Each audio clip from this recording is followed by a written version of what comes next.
browse window. This is just your standard matters browse window that everybody should be familiar with. I'm going to open up one of my divorce cases. Now, Abacus is pretty flexible in how you can enter time and for what types of things you can enter time for. But one thing you always need to do before you even start the process of entering time is you have to make sure that your timekeepers are appropriately configured inside of your billing program. Okay, if you don't know how to do that, we're actually not going to talk about that today, but it's quite easy. Inside of accounting, you just go to File, Set Up Timekeeper Codes, and you can add and edit timekeepers and their rate levels. If you would like more information on that, if you go to our website on our videos page, our training videos page, we do have a video that shows you how to do it. And then there's also steps on how to do that inside of your help reference guide. So make sure you're utilizing those reference guides as well, okay? So we're kind of assuming in this webinar that you already have those timekeeper codes and timekeeper rates configured, okay? Because that's gonna play a major role in this process. Now, like I said, Abacus Law, Abacus Accounting, it actually lets you create time tickets, as we call them, for multiple aspects of the program. One of them, and this is a big one, is notes, right? If you're taking notes about different things that you're doing throughout the day, whether, as you can see here, I've got a note here that says 2 hours of document prep completed. I've got a note here about a phone call with a client. These notes are potentially billable time. So when I create a note by clicking my little add button down here, that opens up my note window. Notice my hours field, okay? This is not only an editable field, but also a timer. So you could start a timer going into a meeting, and then once you type out your note, there is a bill button in the bottom left that you can utilize to push that time over to accounting. Now I'm going to use an existing note that we have here, and watch what happens when I select the checkbox next to it, and I click my bill button down here in the bottom. This is going to open up our time ticket window, okay? Notice it took the information from my note and auto-filled some of that for me. For instance, the timekeeper code, it knew that the timekeeper SH created this note, so it actually auto-filled that timekeeper code into the field. But if you needed to change that, you can. All you have to do is click your little menu button there, and here's your list of available timekeepers. You could change that if you needed. It's important to make sure you're picking the right timekeeper code, because that's what dictates the timekeeper rate. Okay, if you see down here, it says timekeeper rate 350. That's what our math is based off of. If this note was for 2 hours worth of work, the system is doing the math based off of that timekeeper's rate, and then we end up with the overall ticket value of $700, right? 350 times 2, 700. Also make sure that your text in your time ticket is accurate, because this is what is going to show on the invoice. When you actually run through your billing process and print out those invoices, this is what's going to show in that line item. Okay? So once we have this information configured, we can click Done, and that pushes that note over to our accounting program. Notice the little $ next to that note now. This is your indicator. Okay? If I open up a matter and I go to the notes, anything that has a $ next to it, that has already been sent to accounting, and it is just waiting to be applied to an invoice. Okay? Same thing for this note here. If I click my little checkbox next to it and I select bill, this is going to open up my time ticket window where I just need to verify or change any of the information in here. I can even change my time ticket type if I need to. It defaults to billable because it's an hourly case, so it assumes that this is an hourly time ticket. However, you could change this to flat charge and enter in a total value, or perhaps it's a no charge or non-billable type item. Okay? But once you click Done, that sends it over to accounting. You get your little $ there, and you know that that's been pushed over there, and whoever's running the invoices, that's going to be included when you run the invoice for this case. Now, if you still need to make a change or something like that, that's okay. You can do that. Remember, when you run your bills, there is a pre-bill process, okay, the rough draft of the bill. So you can catch, any misspellings, any inaccurate time values. You can catch that then, and then go into the time ticket and make the adjustments at that point. Okay. So that's notes. That's one big thing that we bill for inside of our Abacus program. Events is obviously another one, right? These are our appointments. These are our court appearances, our depositions, things that we're taking time out of our day to do.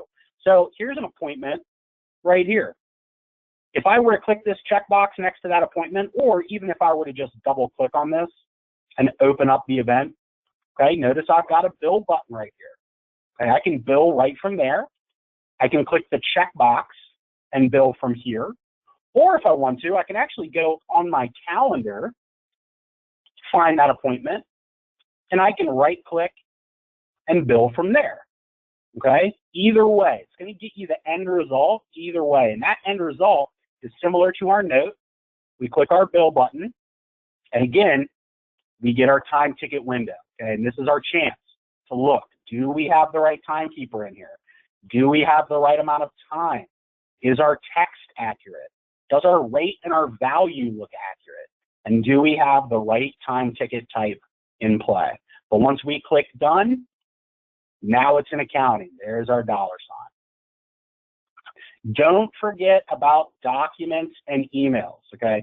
Everybody usually always remembers to bill for their events, right? Because they're on their calendar and things like that, and notes about the work that they did during the day. Documents and emails are the two things that I see law firms really slack on when it comes to billing, okay? So you can find a lot of billable time here. If it takes you, 20 minutes or 15 minutes to fill out a large document, that's billable time, right? That gets rolled down, okay, to our invoices.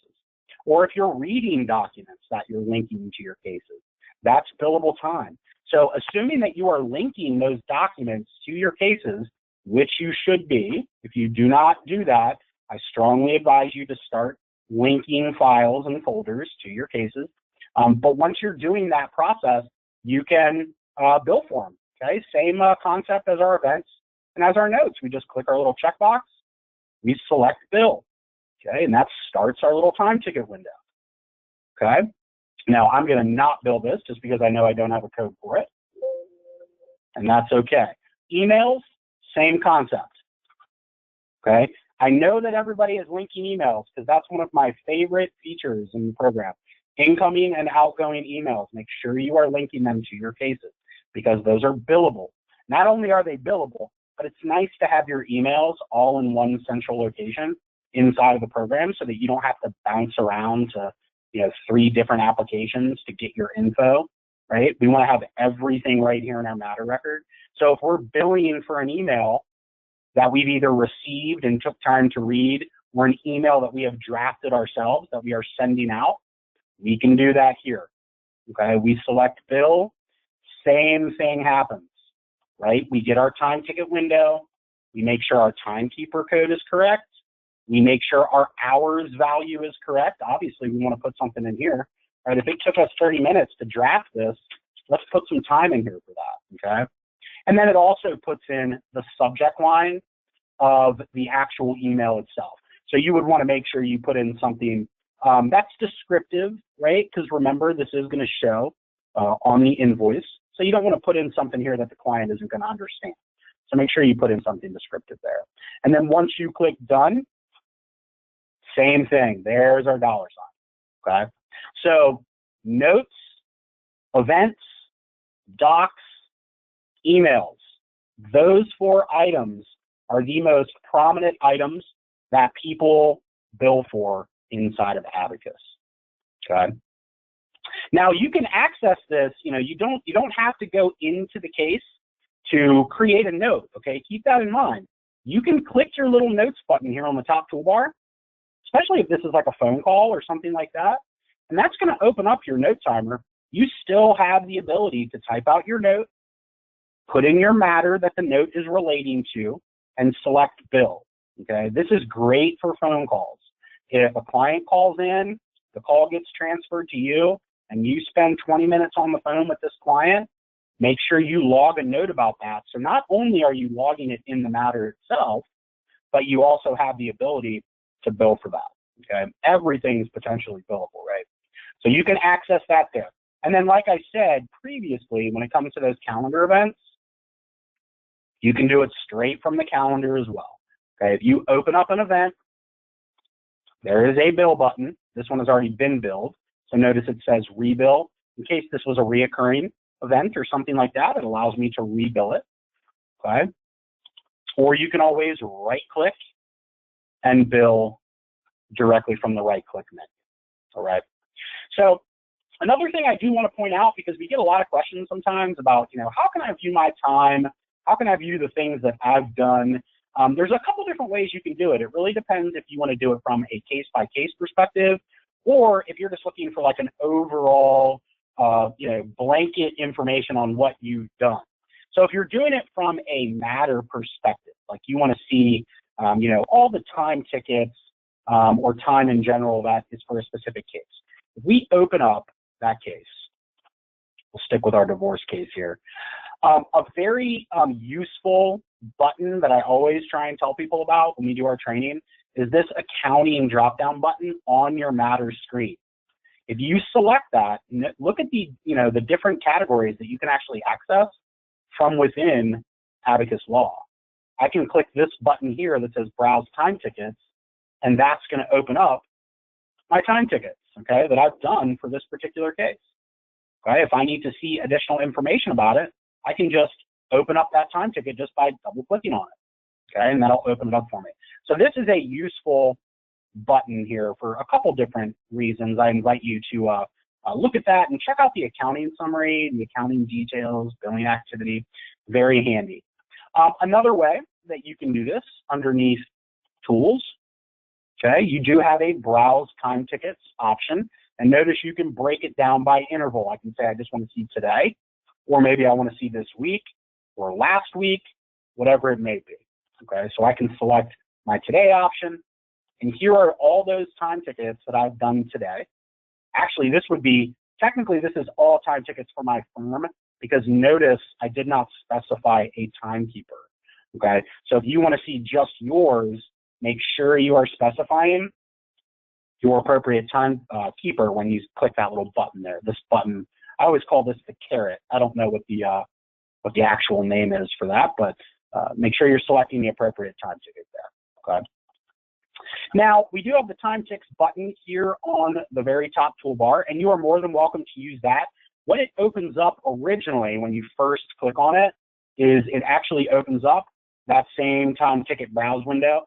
So if you wanted to create a time ticket from scratch that doesn't have like a default timekeeper or default rate or anything like that involved, what you can do is in this window actually enter in a matter.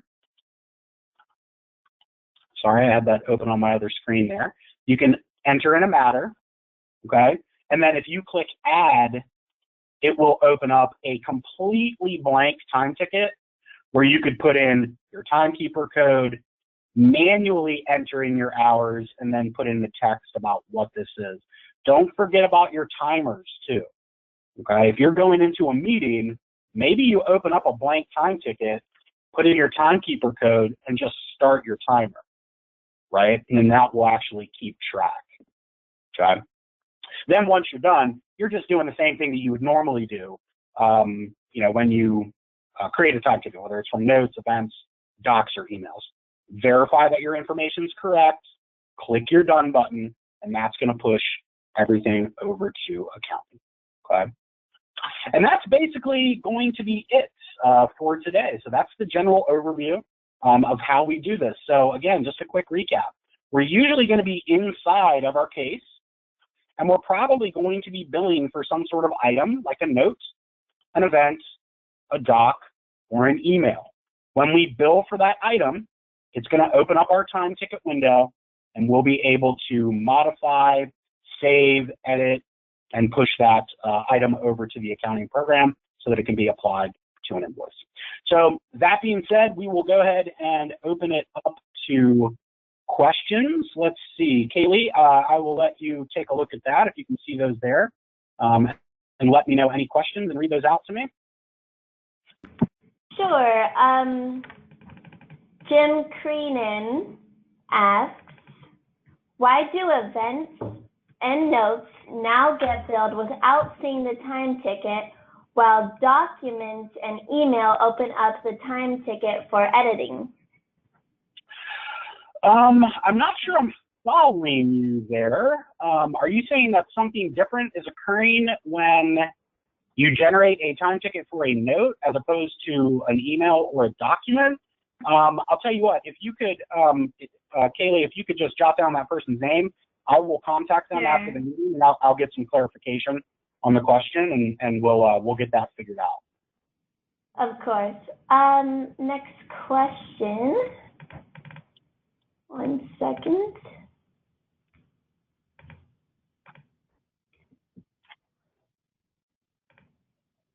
When you bring up all your time tickets for the day or week, can you get a total of your billable hours for that week? And this is asked by Christina. Thank you. That's a good question, Christina. Yes, you can, but you actually have to be in the accounting program to do that. So there is a little summary report that you can do, but you'll need to be in the accounting program to do it. What I would probably advise you to do is take a look at the reference guide and look at the different reports in there, and that will explain how to do it. And also, if you'd like to follow up with me, send me that question via email. I am happy to send you some screenshots, or maybe we can get together and I can walk you through that. Just so everybody else is aware, I usually I give out my email for these webinars. Please utilize me as an information reference. My email is sheist@abacusnext.com. That's sheist@abacusnext.com. So if we don't get to your questions today, please feel free to email me and I can get those squared away. Great. Would you like to answer one more, a couple more? Sure, absolutely, yeah. Margaret Coons asks, can accounting make changes to those billings on the accounting side? Absolutely. So the two programs are, they talk to each other. They're linked together. So if you have people that, specifically work in accounting and don't do much in Abacus Law, which a lot of firms do, they will have the ability to actually edit time tickets and different things like that in the accounting program. I'm going to scoot this over here for you, okay? All billing activity, whether it's billed or unbilled time, can always be viewed under the matter billing activity inside of accounting, okay? You can just choose the matter, and this will actually show you any billed or unbilled time, and it could be modified at this point. Like, for instance, this time ticket here for a meeting with the client, let's say that wasn't 1 hour, that was actually 2. I can double click on that, open it up, and adjust my time here, okay? And that will update that for me. Notice how my value has been updated. So that way, when I run my invoice, I can take care of that. All right. Lori asks, 1 second. Lori asks, if I enter my time to the incorrect matter, how do I change the matter?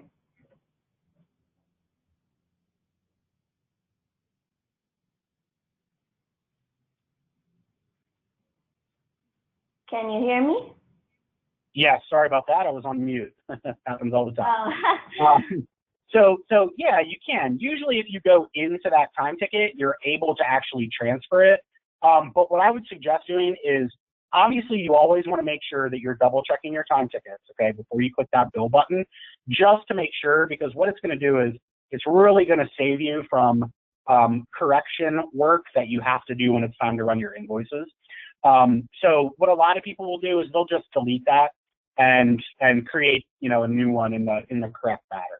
Now, if you happen to catch that after the fact, like you've ran an invoice and you realize that some time got put on that invoice that shouldn't have been, it should have been for a different case, then that's a whole other ballgame. We'll actually have to, you'd have to actually unpost the bill, correct the item, and then repost, the proper bill. Great. Evan asks, can you save defaults in time tickets, for example, for the timekeeper, or have internal admin matters automatically populate as unbillable? So we've had this question. I've actually had this question a few different times. You can't set an automatic fillable default for blank time tickets. So in other words, if I go up here to this time ticket button and I start a time ticket, it isn't going to autofill any defaults here. However, if you are inside of a case and you start or you bill or create a time ticket based off of a note, it's going to autofill based off of what you have filled in that item. Okay, so if the appointment is assigned my WHO code on the event and I bill for that, it's going to auto insert, my code into that field, which would then obviously would auto put in, my rate for that case and, down the line. All right. We have another one from Pepe. How do you use the MAGA or MEGA feature in Abacus Law? I'm not sure I'm familiar with the feature that you're talking about, but I am absolutely happy to follow up with you afterwards. If you want to shoot me an email, again, it's SHEIST@abacuslaw.com, and I can take a look at that with you.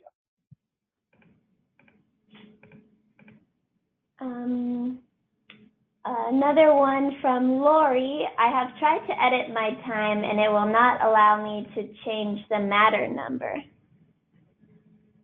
Okay, well, let's take a look at it, Lori. If you could, Kaylee, if you could just jot down that person's name, I will follow up with them personally and we'll take a look at it. It could have something to do with an update. You may just need to update your program to the latest version. We'll take a look. Alrighty, and then the last question I can answer, how do we get a recording of this webinar? We will email it to you as soon as it's ready, expected in your inbox in just a few hours. All right. Well, thanks everybody for joining. We really appreciate it. Keep a lookout too for, all the other advertisements for the upcoming free training Fridays. You'll see them in your admin alerts when you open up your Abacus Law program, and you'll also see them just in our email communications that we send out. So make sure, your Abacus Law emails, make sure they're not going to spam. Okay, you want to, set a rule or something in your Outlook so you're getting them. And then also keep in mind on Wednesdays, twice a month, we also do a premium webinar. There is a fee for it. I believe it is $99 for the hour. Kaylee, you can correct me if I'm wrong on that.